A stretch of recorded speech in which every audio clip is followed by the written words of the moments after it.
오늘은 허상을 쫓는 사람들이라는 제목으로 하나님 말씀 나누도록 하겠습니다. 본문 오늘 18장, 열왕기상 18장은 엘리야 인생의 1막이 끝나고 2막이 시작되는 그러한 장입니다. 드디어 3년 만에 하나님의 말씀이 임하셔서 이제 아합에게 나아가라는 하나님의 명령이 임했습니다. 과연 3년 동안 무슨 일이 있었습니까? 기억나시죠? 지난주의 말씀. 그리시네가에서 훈련도 받고 또 사르밧 과부에게서 기름과 떡이 마르지 않는 또 그런 기적을 체험하고 또 그 집 주인을 살리는 그런 기적을 경험했습니다. 그리고 나서 이제 시돈을 떠나 사마리아를 통과하고 예루살렘으로 이스라엘을 향해서 떠나가고 있습니다. 18장 1절의 말씀을 한번 보시면 좋겠는데요. 18장 1절 말씀 혹시 나옵니까? 18장 1절 제가 읽겠습니다. 많은 날이 지나고 제3년에 여호와의 말씀이 엘리야에게 임하여 이르시되 너는 가서 아합에게 보이라. 내가 비를 지면에 내리리라. 아멘. 심각한 기근이 이스라엘 전역에 퍼져 있었습니다. 오늘 여기 18장 1절에서 주목할 말씀은 뭐냐면 많은 날이 지나고입니다. 많은 날이 지나고 3년에 성경은 때때로 사실만을 이야기하지 않고요. 이 사실에 대한 해석을 덧붙일 때가 있는데요. 무슨 말이냐면 여기서 3년이라는 것은 사실이지만 많은 날이 지나고는 이 성경의 해석이 되는 것입니다. 여러분 3년이 짧습니까? 3년이 짧습니까? 예. 3년은 짧을 수 있지만 군대 생활 3년은 짧지 않지 않겠습니까? 기다리는 애인에게나 군생활하는 본인에게나 3년은 길지 않을 것입니다. 짧지 않을 것입니다. 제가 목회 지난달로 5년이 됐는데 목회 5년이 짧을까요? 길까요? 상상은 여러분에게 맡기고요. 왜 엘리야에게 3년이 길게 느껴졌을까? 오늘 보니까 많은 일이 그에게 있었고 또 하나님께서 역사하시는 그 영광의 그날을 사모하고 기대하는 마음이 그에게 컸기 때문이라고 생각합니다. 여기서 우리가 배우게 되는 것은요. 하나님의 역사는 하나님의 정하신 하나님의 때까지 기다려야 이루어진다라는 것입니다. 그 3년이라는 세월을 정하신 분은 누구십니까? 하나님이시죠. 왜 3년이 필요했을까요? 이 3년은 바로 하나님의 정하신 타임테이블, 곧 하나님의 타이밍입니다. 하나님의 역사는 하나님께서 정하신 타이밍에 맞게 이루어지는 것입니다. 이 기간이 사람에 따라 다른데요. 아브라함이 아들을 주신다는 약속을 받고 실제로 아들을 받는 데는 25년이라는 시간이 걸렸습니다. 야곱은 베델에서 하나님을 만나고 또 약속을 받고 다시 베델에 돌아오기까지 22년이라는 시간이 흘렀고요. 모세는 40년 궁정생활 또 40년 광야에서 고독과 싸우며 몸부림쳐야 하는 시간이 있었습니다. 그리고 80세가 되었을 때 하나님 앞에 서게 되는 거죠. 왜 이런 기다림이 필요했을까요? 기다리면서 훈련을 받았다라는 것인데요. 무슨 훈련입니까? 그것은 훈련이 끝나고 난 후에 그 훈련의 결과를 보면 무슨 훈련을 받았는지 알게 됐는데 엘리야가 이 3년 반이 지난 후에 그의 모습을 보니까 갈멜산에서 아세라 바알 선지자 850명 앞에서 하늘에서 불을 내려오게 하는 그런 믿음을 가진 사람이 되어 있더라는 것입니다. 다시 말씀드리겠지만 어떻게 엘리야는 하늘에서 불이 내려올 것이라고 확신할 수가 있었을까요? 한치의 의심하지 않는 그런 온전한 믿음을 가진 사람이 되어 있었다는 것입니다. 그것이 바로 3년 훈련의 결과인 것입니다. 마찬가지로 창세기 22장에 보면 아들 이삭을 바치라는 그 하나님의 명령에 순종하는 아브라함을 보면 참 대단하다는 생각이 드는데요. 그런데 그렇게 되기까지 몇 년이 걸렸습니까? 40년이라는 시간이 걸렸다는 거죠. 그동안 하나님은 아브라함의 믿음을 훈련시키고 계셨다는 것입니다. 모세 역시 마찬가지입니다. 하루아침에 그가 이스라엘 백성을 200만이라는 사람을 이끌고 나와서 홍해 앞에서 하나님 말씀에 순종해서 바다를 둘로 가르는 기적의 사람이 될 수 있었던 것이 아니고요. 80년이라는 시간이 필요했습니다. 모세가 하나님을 기다린 것이 아니라 하나님께서 모세를 기다리고 계셨다라는 것이죠. 그렇다면 여러분과 제가 예수님을 믿고 난 이후에 어쩌면 우리에게 일어나는 모든 일들이 어쩌면 하나님의 훈련이 아닐까 이런 생각이 들었습니다. 어떤 훈련일까요?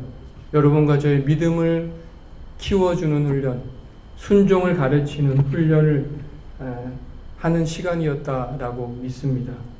여러분이 지금 만나고 있는 재정적인 어려움, 또 가정의 문제, 자녀의 문제는 바로 여러분의 믿음을 한 단계 성숙시키기 위한 하나님의 뜻이 있다라고 믿습니다. 다시 한번 말씀드리지만 하나님은 훈련시키시는 하나님이십니다. 이스라엘 백성들을 440년 노예 생활을 하고 나서 그들을 출애굽시킨 다음에 가나안으로 바로 데려가면 얼마나 좋았을까요?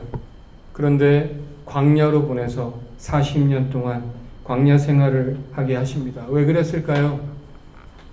이 가나안이라는 곳은 믿음으로 싸우는 전쟁이기 때문에, 믿음으로 정복하는 전쟁이기 때문에 바로 이 믿음이 필요했다라는 것입니다.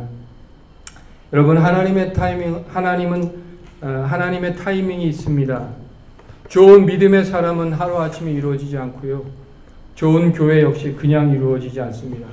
제가 5년이 지났다는 말씀드렸는데 하나님의 타이밍은 6년이 될 수 있고 또 10년이 될 수 있습니다. 다만 우리가 해야 될 일은요, 기다리고 훈련을 받는 것이죠. 먼저 목사의 저의 믿음이 자라야 되겠고요. 또 성도님들의 믿음이 자라야 되겠습니다. 그래서 하나님 보시기에 합당한 믿음이 될 때 비로소 하나님께서 우리 교회를 통해서 역사하실 줄 믿습니다. 할렐루야. 기다리는 것 자체가 훈련입니다. 아무 일 일어나는 것 같지 않아도 또 아무것도 하지 않는 것 같아도 우리가 기다리면서 믿음이 자라난다라는 것이고요. 마치 김치를 숙성하듯이 오랜 시간 놔두면 맛이 나는 것처럼, 그래서 하나님께서 저와 여러분 하나님의 타이밍 때까지 훈련시키신다는 걸 기억하시기를 부탁드립니다. 두 번째로요, 여러분에게 누군가 하나님을 믿으시냐고 물으시면, 또 그 하나님이 계신 것을 증명할 수 있냐고 물으신다면 어떻게 하시겠습니까? 하나님이 없다라는 것을 단언하는 사람 앞에서 자신만만하게 하나님이 살아계심을 증명할 사람이 과연 얼마나 되겠습니까? 오늘 본문에 바로 엘리야가 갈멜산에서 이 하나님이 살아계심을 그는 증명한 주인공이 되었습니다. 오늘 본문에 여러 종류의 관객이 있는데요. 그 중에 한 부류가 바로 아합이라는 사람입니다. 3년 만에 엘리야를 만난 이 아합이 대뜸 하는 말이 뭐냐면, 이스라엘을 괴롭게 하는 자여 바로 너냐 하고 내뱉습니다. 여러분, 성경을 우리가 잘 알고 있지만 이건 너무 한심한 모습인데요. 이스라엘의 기근이 온 이유가 무엇인가? 그것은 죄 때문이었습니다. 이스라엘 백성들이 하나님을 버리고 우상 숭배를 향해서 갔기 때문에 이런 기근이 내렸다는 것인데요. 그런 잘못된 길을 걷게 한 장본인이 바로 이 아합 임금이라는 것입니다. 따지고 보면 원인 제공자는 아합 자신이었는데요. 자신은 모릅니다. 그것이 바로 죄 때문에 가리워져서 봐야 할 것을 보지 못하고 깨달아야 할 것을 깨닫지 못하는 그런 영적인 실명된 불신앙의 모습인 것입니다. 분명히 하나님 계시고요. 세상을 창조하셨고 지금도 살아계셔서 세상을 다스리시고 계시고 우리 눈앞에 모든 일들을 주관하시지 않는 일이 없으신데요. 하나님의 손길이 보이지 않는 이유가 무엇입니까? 하나님의 능력이 부족해서가 아니라 바로 죄 때문에 그렇다고 성경은 말하고 있습니다. 죄가 하나님을 볼 수 없게 눈을 가렸습니다. 이사야서 59장 1절에 2절을 보니까요. 여호와의 손이 짧아 구원치 못하심도 아니요 귀가 둔하여 듣지 못하심도 아니라 오직 너희의 죄악이 너희와 하나님 사이를 내었고 너희의 죄가 그 얼굴을 가리워서 너희를 듣지 않으시게 함이로다. 바로 이 죄 문제를 해결하시기 위해서 오신 분이 누구십니까? 바로 예수 그리스도. 예수 그리스도 그분이 이 세상에 오셔서 여러분과 하나님 사이에 막혔던 이 죄 문제를 해결해 주셨기 때문에 이제는 우리가 죽었던 영이 살아나서 하나님을 알아볼 수 있게 되었고요. 하나님과 교제할 수 있게 되었습니다. 그러므로 우리는 하나님이 계시다는 어떤 증거를 찾기보다 먼저 우리의 죄 문제를 해결해야 하는 것입니다. 왜 하나님이 안 보이시는가? 바로 이 죄 문제가 해결되지 않았기 때문에 안 보인다는 거고요. 그런 사람들에게 하나님을 보여줄 수 있는 방법은 바로 예수님을 영접하고 그리스도를 영접하고 예수 그리스도를 마음의 주인으로 모실 때 성경은 말하죠. 니고데모에게 예수님 말씀하십니다. 네가 거듭나지 않으면 하나님 나라를 볼 수 없느니라. 내 마음의 죄를 인정하고 또 죄인이라는 것을 하나님 앞에 고백하면 하나님의 나라가 보이기 시작하고요. 천국이 펼쳐질 줄 믿습니다. 할렐루야. 하나님의 역사를 체험하지 못하는 이유 단순하다는 거죠. 바로 죄 때문입니다. 이것이 바로 오늘 아합이라는 사람을 통해서 보여주는 사실입니다. 자신의 참모습을 모르는 아합에게 엘리야가 한 가지 제안을 합니다. 18장 19절에 보니까요. 19절에 보니까 같이 한번 읽어주시겠습니까? 그런즉 사람은 보내온 이스라엘과 이스라엘에 먹는 바알의 선지자 450명과 아세라의 선지자 400명을 갈멜산으로 모아 내게로 나아오게 하소서. 갈멜산은 참 아름다운 곳이라고 합니다. 언젠가 저도 그 갈멜산에 꼭 가보고 싶은데요. 해발 600m가 되고요. 서쪽으로는 지중해가 보이고 또 동쪽으로는 이스라엘 전체가 국토 전역이 보이는 곳입니다. 엘리야가 이 제안을 한 이유가 있다면 그곳은 바로 바알의 원산지라고 할 수 있는 바알이 거한다고 할 수 있는 성지가 바로 갈멜산이었기 때문에 흔쾌히 허락했겠죠. 반대할 이유가 없습니다. 23절, 24절도 한번 읽어주시겠습니까? 23절, 24절입니다. 그런즉 송아지 둘을 우리에게 가져오게 하고 그들은 송아지 한 마리를 택하여 각을 떠서 나무 위에 놓고 불은 붙이지 말며 나도 송아지 한 마리를 잡아 나무 위에 놓고 불을 붙이지 않고 너희는 너희 신이 이름을 부르라. 나는 여호와의 이름을 부르리니 이에 불로 응답하는 신 그가 하나님이시니라. 백성이 다 대답하되 그 말이 옳도다 하니라. 아멘. 3년 동안 비가 내리지 않았습니다. 조금만 불씨만 있어도 불이 타오를 것 같은데요.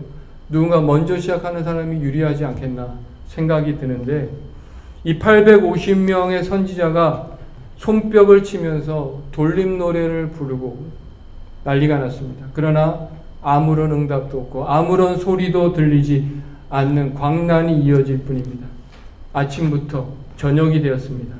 다급해진 그들의 행동을 보니까요. 28절에요. 이렇게 되어 있습니다. 이에 그들이 큰 소리를 부르고 그들의 규례를 따라 피가 흐르기까지 칼과 창으로 그들의 몸을 상하게 하더라. 이제는 심지어 자해까지 하고 피를 흘리고 있다라는 것입니다. 저들의 신 바알은 선정적인 장면을 보면 흥분해서 역사한다고 믿었기 때문에 그러니까 피를 쏟아내고 있다라는 것입니다. 26절 29절에도요. 바알이 묵묵부답이었다고 비꼬듯이 이야기하는데요. 29절의 말씀 보니까요. 이같이 하여 정오가 지났고 그들이 미친 듯이 떠들어 저녁 소재 드릴 때까지 이르렀으나 아무 소리도 없고 응답하는 자나 돌아보는 자가 아무도 없더라. 오늘 보니까 우리말 성경에서는 여기 아무라는 말을 3번이나 썼습니다. 바알에 아무 소리도 없고 아무 응답하는 자도 없고 아무도 나와서 돌아보는 자도 없었습니다. 바알의 그림자도 보이지 않았다는 것이죠. 생각해 보십시오, 여러분. 갈멜산에서 광란의 제사가 벌어지고 있는데요. 하루 종일 850명이 손뼉을 치고 춤추고 칼과 창으로 자해를 하고 난리를 피우고 있는데 정작 소리가 나야 될 하늘에서는 아무 소리가 나지 않습니다. 여러분 어떤 느낌이 드십니까? 바알 신은 헛된 신이다. 허상의 실체. 이 허상을 참된 신으로 착각하는 불신앙의 모습을 우리는 적나라하게 보고 있습니다. 우상은 허상이고요. 완전 헛된 신입니다. 바알은 불을 내리지 못하는 그런 신. 하나님이 허락하시지 않으면 비 한 방울 내리지 못하는 그 헛된, 한마디로 무능력한 헛된 신, 헛개비 신일 뿐인데요. 그들을 바알을 신이라고 믿고 믿는 사람들의 착각과 환각 속에 빠져있는 이 사람들의 모습을 봅니다. 불을 내리게 하고 비를 내리게 한다는 천둥번개의 신, 이 바알 신이 아무것도 아님을 보여준다고 있다는 것이죠. 이것은 바알과 아세라 선지자들만의 이야기가 아니라 바로 이 세상은 헛된 신을, 하나님이 아닌 헛된 신을 좇으면서 살아가고 있습니다. 하나님이 아닌 허상을 신으로 착각하면서 살아가고 있다는 것이죠. 알파치노라는 배우가 이런 말을 했는데요. 현대인의 3대 허상은 재물과 권력과 성이라고 간파했습니다. 신학자의 저술가, 유명한 영성 신학자인 리차드 포스터는 돈, 섹스, 권력이라는 책을 출간하기도 했습니다. 현대인의 3대 허상에 대해서 섬기고 있다는 것을 말하고 있는 것이죠. 그러나 이것들은 하나님 없이는 헛개비에 불과하다. 얼마나 많은 사람들이 돈이라는 허상을 쫓고 있습니까? 하나님 다음으로 돈이 좋아요. 이런 책도 있고요. 1억도 큰 돈인데 1억 벌면 되지 않았습니까? 10억 벌면 되지 않았습니까? 100억, 1000억 있어야 만족하는 그런 세상. 이 허상의 특징은 뭡니까? 잡으면 잡을수록 더 잡고 싶은 무지개와 같이 결국 잡을 수 없다라는 것입니다. 사람들은 대선에 나가 대통령이 되려고 이 허상을 쫓고 있는데요. 그런 사람들이 부지기수고 대통령이 되면 뭐합니까? 결국 5년 동안 권력 누리고 결국 감옥 가는 게 대통령 아닐까요? 뭘 그렇게 하려고 하는지. 그 권세를 누려보겠다고 온갖 권모술수 다 부리다가 대통령 되는 사람이 몇이나 됩니까? 또 세 번째, 쾌락이라는 허상에 빠진 사람들, 소위 말해서 섹스 산업은 망하지 않는다는 말을 할 정도로 이 음란태폐 문화, 성을 팔고 사는 문화, 이런 쾌락을 추구하는 문화는 헛된 허상이고요, 헛된 꿈일 뿐입니다. 우리가 지금 여러분이 쫓고 있는 것이 혹시 허상은 아닙니까? 드디어 엘리야 차례가 되었습니다. 참 자신만만하죠. 850명 선지자와 수많은 이스라엘 백성들 앞에서 그는 소나무 그늘에서 팔짱 끼고 쳐다보고 있습니다. 잘 놀고 있네. 너희 신이 지금 잠들었는가 보다. 더 큰 소리로 깨워야 되지 않겠냐. 이런 식으로 비꼬고 있는데요. 우리말 성경에는 없지만 히브리 원문에는 잠깐 나갔는지 하는 말은 자기 몸을 좀 편하게 하였는지라는 뜻이랍니다. 다른 말로 배변을 보러 화장실에 갔는지, 쉽게 말해서 똥 싸러 갔는지, 이런 말이 뜻입니다. 이게 얼마나 신을 모독하는 말이죠. 아마 지금 화장실에서 큰일 보느라 못 나오고 있는 모양이다. 빨리 나오라고 해라. 아니면 멀리 떠났는지 모르겠다.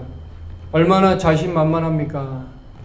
하늘에서 아직 불이 떨어지지 않았는데 그는 불이 확실히 내려올 것이라 그는 확신을 가지고 있었다라는 것입니다. 여러분, 이 믿음이 어디서 생긴 것입니까? 아까 말씀드렸죠. 3년 동안 그를 시냇가에서 또 사르밧 과부를 통해서 그는 이 믿음이 이미 자라왔다라는 것입니다.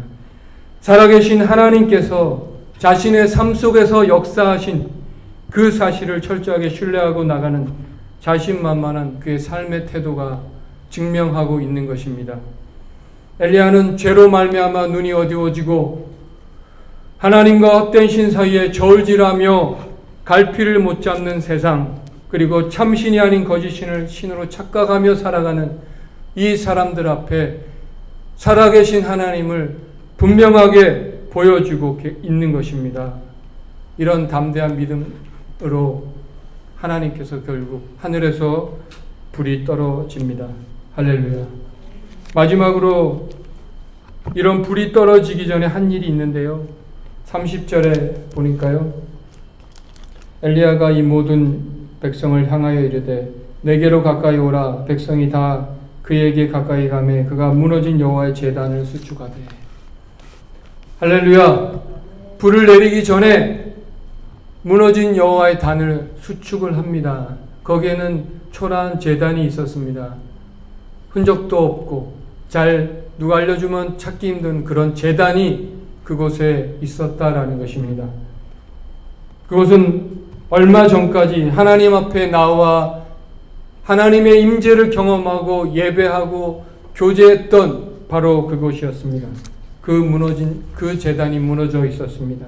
하나님의 깊은 교제를 나누며 사랑과 용서가 있었던 장소, 그 현장이 바로 하나님의 제단이고요. 바로 우리가 복구해야 할 제단입니다. 하나님과 만나서 교제했던 그 제단이 무너져 있지 않습니까? 과연 여러분 삶에 회복해야 될 제단은 무엇인가? 저도 한때는 새벽에 일찍 일어나서 특별히 쓰임받기 위해서는 특별히 기도해야 된다 그래서 2, 3시에 일어나서 정말 그렇게 몇 시간을 새벽에 기도하며 하나님 앞에 나아갔던 적이 있는데요. 요즘은 피곤해서 기도하는 것이 참 하나님과 교제하는 시간이 점점 더 어려워진 것이 사실입니다. 여러분들이 기도해 주셔서 저희 가정에서 지난주부터 가정 재단을 쌓기 시작했습니다. 얼마나 감사한지요. 가정 예배를 통해서 우리의 자녀가 복을 받고 또 하나님 앞에 바로 서는 믿음의 가정으로 회복될 줄로 믿습니다. 우리가 가정 예배 드려야 되는 이유가 무엇인가? 사실 믿음이 아무리 좋고 목회자 가정이라 할지라도 우리가 평소에 살면서 하나님 얘기, 신앙 얘기를 사실 하는 것이 어렵습니다. 그런데 가정 예배는 공식적으로 모여서 하나님에 대한 이야기, 신앙 이야기를 나눌 수 있는 장소이기 때문에 그렇다는 거죠. 그리고 또 교회적으로 회복해야 될 재단이 있다면 요즘 계속 기도하고 있는데요. 제가 한국에서 청년들과 사역하면서 항상 리더들 목요일이면 모여서 성경을 소그룹으로 공부를 했습니다. 저녁 때 모여서 빠르면 10시, 12시, 또 새벽까지 성경을 공부하고 또 신앙을 나누는 그런 시간들을 가졌는데 그때 함께 소그룹을 했던 리더들이 지금은 얼마나 자신의 분야에서 또 소금과 빛의 삶을 살아가고 있는지 참 대견하고요. 어떻게 하나님께서 그렇게 만드셨는지 저로서는 참 감사할 뿐입니다. 복을 받고 하나님 영광을 위해서 신앙생활하는 것으로 보면서 참 감사했습니다. 그래서 요즘 소그룹에 대한 마음이 생기고 있는데요. 지금까지 여러 차례 시도했지만 잘 정착되지 않았고 다음 주에 시작하려고 합니다. 앞으로 시작할 이 성경 소그룹 모임은 단순히 성경을 지식적으로 알아가는 시간이 아니라 성경을 비추어 내 삶을 돌아보고 또 나누고 적용해가는 시간을 가지려고 합니다. 이 소그룹의 시간은 자신을 드러내는 시간입니다. 자신을 드러내지 않고는 변화가 없습니다. 잘 드러내고 치유받고 말씀으로 회복되는 그런 역사가 거기에서 있을 것이라 믿고 간절히 기도하고 있습니다. 하나님의 불을 체험하기 위해서 이러한 제단이 회복되기를 간절히 바라고요. 반드시 그렇게 될 줄 믿고 기도해 주시기 바랍니다. 무너진 여호와의 단이 회복되고 그렇게 하나님과 깊은 교제가 회복이 될 때 우리 삶에도 하나님의 역사가 일어날 줄로 믿습니다. 할렐루야. 마지막으로 그가 불을 내리기 전에 한 것이 있는데 그것은 기도하는 것이었습니다. 어떻게 기도했는가 보니까요. 제가 읽어드리겠습니다. 여호와여, 주께서 이스라엘 중에서 하나님이 신 것과 내가 주의 종인 것과 내가 주의 말씀대로 이 모든 일을 행하는 것을 오늘 알게 하옵소서. 여호와여, 내게 응답하옵소서. 내게 응답하옵소서. 이 백성에게 주 여호와는 하나님이신 것과 주는 그들의 마음을 되돌이키심을 알게 하옵소서 하며, 그 기도는 알게 해달라는 기도를 2번이나 반복해서 하고 있습니다. 이 기도는 자신을 위한 기도가 아니라 바로 하나님을 위한 기도였습니다. 지금 엘리야가 일으키고 있는 이 이벤트의 동기와 목적은 바로 하나님만이 영광을 받으시게 해달라는 것이었다. 이런 절실한 고백이었습니다. 목회의 모든 목표가 거기에 있고 우리 삶의 모든 목표가 거기에 있고 우리의 마음에 바라는 소원이 또 계획이 거기에 있다면 오직 하나님만을 위하여 하나님께서 영광을 받으시기 위한 원하는 올바른 목표를 가지고 있다면 우리가 하는 모든 일이 다 형통할 줄 믿습니다. 할렐루야. 여러분의 사업이, 개인이, 가정이 다 잘 될 수 있습니다. 단 잊지 마십시오. 여러분이 하시고자 하는 일의 모든 동기와 목표가 하나님을 위한 것이라면 분명히 성취될 것이라 믿습니다. 기도의 목적을 바로 세우시는 저와 여러분 되시기를 주님의 이름으로 축원합니다. 아멘. 잠깐 같이 오늘도 찬양하며 기도하기 원합니다. 오늘 이 찬양이 여러분 삶의 또 신앙의 고백이 되시기를 바라면서 같이 한번 찬양으로 영광 올려드리겠습니다.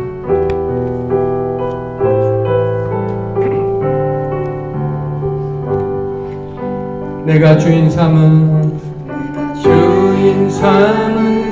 모든 것 내려놓고 내 주 대신 주 앞에 나가 내가 사랑했던 모든 것 내려놓고 주님만 사랑해. 주 사랑, 주 사랑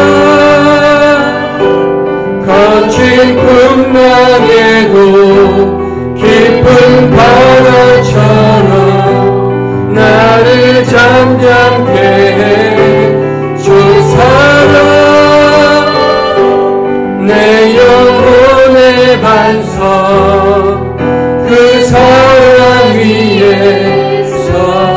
다시 한번 찬양하겠습니다. 내가 주인 삼은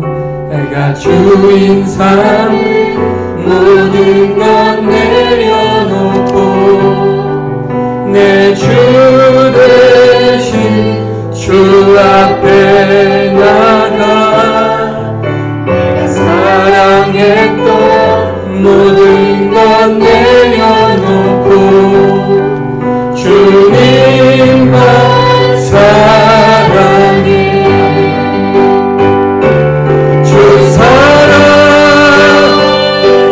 거친 풍랑에도 깊은 바다처럼 나를 잠잠케 해. 주 사랑 내 영혼의 반석 그 사랑 위에 서리. 아멘. 같이 한번 이 시간 기도하겠습니다. 오늘도 우리 주님 앞에 우리가 하나님을 보지 못하면 우리의 죄악됨이라고 말씀하셨습니다. 오늘도 하나님 앞에 우리 있는 모습 그대로 우리의 모습 그대로 나아가기 원합니다. 우리의 부족함 고백하고 또 우리의 죄악됨 고백하고 이 시간 정말 하나님께 우리의 삶을 맡겨드리고, 그래서 이 예배당을 나갈 때는 이제는 그 짐을 내가 지고 가는 것이 아니라 우리 하나님께 맡기고 이제 주님이 나의 주인 되어지는 그런 삶을 살아가는 우리 모두가 되게 하옵소서. 같이 한번 기도하겠습니다. 아버지 하나님, 주께서 오늘도 말씀하여 주시고 아버지 이 시간 주님 앞에 다 내려놓습니다. 우리가 죄인입니다. 내가 죄인입니다. 아버지 하나님, 주님 불쌍히 여주옵소서. 아버지 하나님 불쌍히 여주옵소서. 오 주님 불쌍히 여주옵소서. 내 연약함을 긍휼히 여겨주시고 주님 앞에 설 수 있도록 주님의 삶을 살아가시고 아버지 우리를 불쌍히 여주옵소서. 아버지 하나님 우리를 불쌍히 여주옵소서. 아버지 주께서 말씀하여 아버지 하나님 이 시간 말씀하여 아버지 엘리야를 통해서 말씀하여 하나님의 타이밍이 있음을 믿습니다. 하나님의 타이밍이 있음을 믿습니다. 아버지 하나님의 때까지 훈련받아가며 살아갈 수 있도록 주여 우리를 불쌍히 여주시고 주님 앞에 믿음으로 나아가는 저희들 다 되게 하여 주시고 아버지 믿음으로 나아가는 저희들 다 되게 하여 주셔서 주님 앞에 믿음으로 살아가고 주님 바라보고 온전히 의지하며 살아갈 수 있도록 도와주고 주님 역사하여 주시고 우리의 삶의 부족함을 긍휼히 여겨주시고 주님 앞에 믿음으로 나아가는 저희들 다 되게 하여 주시고 우리를 새롭게 하시고 도우시고 함께 하시고 주님을 찬양하고 아버지 역사하여 아버지 역사하여 아버지 하나님께서 역사하여 우리를 새롭게 하시고 성령이 임하시고 하나님의 때 하나님 우리를 만들어주시길 간절히 원하고 주님 말씀하여 우리를 불쌍히 여기고 주의 말씀을 새롭게 하고 귀한 역사가 일어나게 주시고 주여 주여 임하여 주여 임하여 주시고 주여 임하여 주시고 아버지 하나님 역사를 만들어주시고 우리를 만들어주시고 새롭게 하여 주시옵소서. 오 주님 역사하여 주옵소서. 거룩하신 아버지 하나님, 엘리야를 하나님의 사람으로 만들어 가듯이 하나님 우리를 하나님의 사람으로 만들어 가 주시기를 원합니다. 우리의 삶의 모든 일들을 통해서 우리를 훈련시키시고 우리의 믿음을 한 단계 자라게 만드심을 믿습니다. 우리 삶의 실패와 좌절까지도 또 우리 삶의 고통과 또 연약함까지도 그 모든 과정을 통해서 하나님 우리의 믿음이 합력해 선을 이루고 또 한 단계 성숙하고 그래서 주님 앞에 더 합당한 사람으로 우리의 믿음이 마침내 자라가게 해주셔서 정말 하나님이 사용하시는 정말 하나님의 불을 내릴 수밖에 없는 그런 믿음의 사람들이 다 되게 하여 주시옵소서. 그렇게 기쁜 우리의 성도님들 한 분 한 분 세워주실 줄 믿습니다. 오늘도 하나님께서 우리 한 분 한 분을 다시 한번 만나주시고 새롭게 하여 주시고 살아계신 하나님께서 지금도 우리의 모든 삶을 주관하고 계심을 우리가 볼 수 있는 믿음의 눈이 열리게 하여 주옵소서. 예수님의 이름으로 기도드립니다. 아멘.